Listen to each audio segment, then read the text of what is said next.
పుట్టిన వెంటనే పసిబిడ్డకు, పురిటి పిల్లలకు వెంటనే తల్లిపాలు ఇవ్వకపోతే ఏం జరుగుతుంది?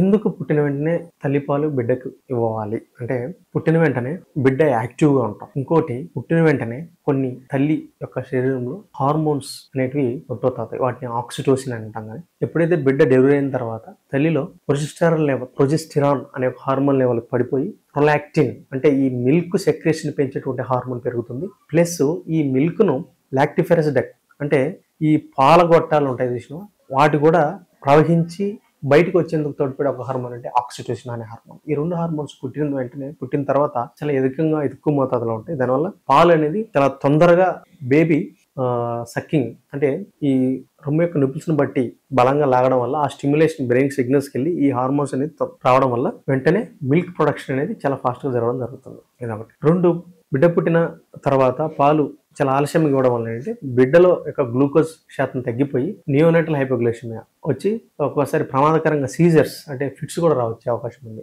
అది కాబట్టి సాధ్యమైనంత త్వరగా తల్లిపాలు మాత్రమే బిడ్డకు ఇవ్వచ్చు.